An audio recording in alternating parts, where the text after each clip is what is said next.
The level of people that is going after Candace Owens, specifically Christians, and saying that she's bitter and she's outraged and she's making theories and she's a conspiracist and so on and so on, it's really, really interesting. First off, it's showing that a lot of Christians don't have real friends, because in what lifetime do you have a real friend and you see them tragically get assassinated in front of the whole world and you don't try to figure out how this happened as a real friend? Then you try to manipulate this whole situation and make it seem like it's spirit, it's this, it's that, and the enemy is using her.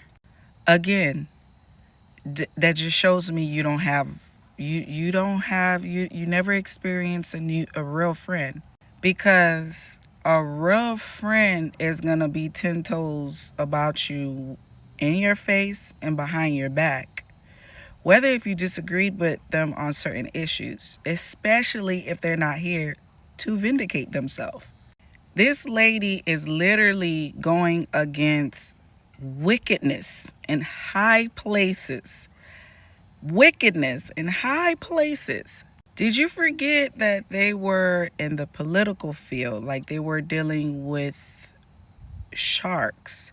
They were dealing with a level of power that many don't know about, and they don't understand how that world operates.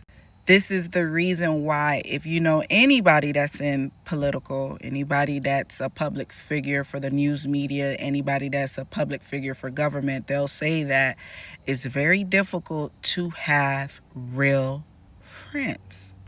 And on her conquest of investigation, of her trying to figure out who shot my friend, not only is she fighting against spiritual wickedness in high places, but on her little investigation, she is finding out other wickedness in high places.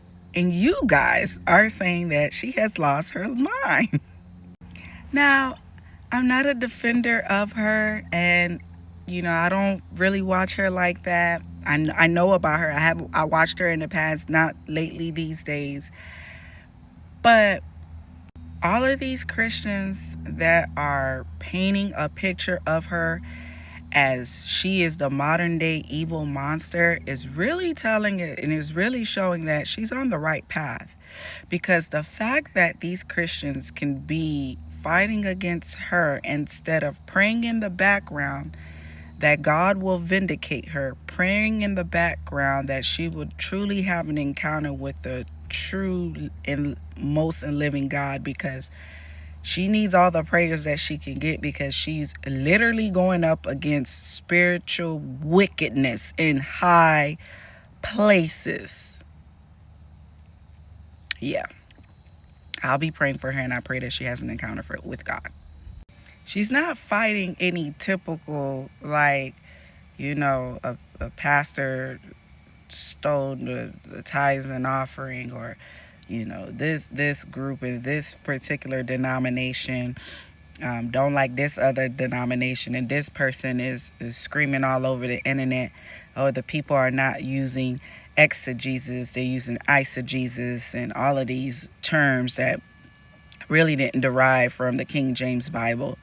She's going against spiritual wickedness in high places, and on her little backpack journey of trying to find out who shot her friend, she's figure it's just is landing in her lap. Like, wait a minute, there's other forces that are fighting against this little investigation that I conquered on, since nobody don't want to do it.